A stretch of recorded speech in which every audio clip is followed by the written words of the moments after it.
जळगावमध्ये खडसे कुटुंबियांनी एकत्र येत मतदानाचा आपला हक्क बजावला। रक्षा खडसे या निवडणुकीच्या रिंगणामध्ये उभ्या आहेत आणि त्यामुळे सासरे एकनाथ खडसे यांचा आशीर्वाद घेऊन त्यांच्यासह मतदान केंद्र गाठत त्यांनी मतदानाचा हक्क बजावला। आज राज्यामध्ये 11 मतदारसंघामध्ये हा चौथा टप्पा मतदानाचा राबवण्यात येतोय आणि यामध्ये खडसे कुटुंबाने सुद्धा एकत्र येत मतदानाचा आपला हक्क बजावलेला आहे।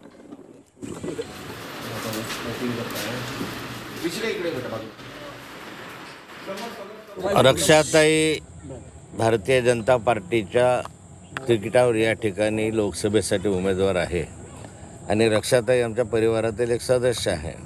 त्यामुळे परिवारातील साऱ्या सदस्यांनी जे मतदानास पात्र आहेत अशांनी या ठिकाणी एकत्र येऊन मतदान केलं।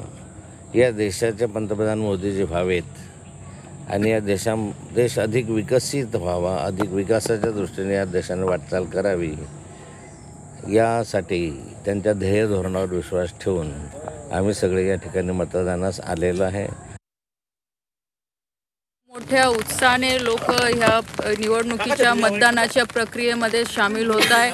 आज इथे मी माझ्या परिवारासोबत मतदानाचा हक्क मी बजावलेला आहे आणि पूर्णपणे विश्वास आहे की ह्या देशाचं नेतृत्व करायसाठी आदरणीय नरेंद्रभाई मोदींना तिसऱ्यांदा ह्या देशाचा प्रधानमंत्री बनवायसाठी जनता ही सज्ज झालेली आहे आणि आज पूर्णपणे मतदानाच्या माध्यमातून जनता आम्हाला पाठिंबा देते।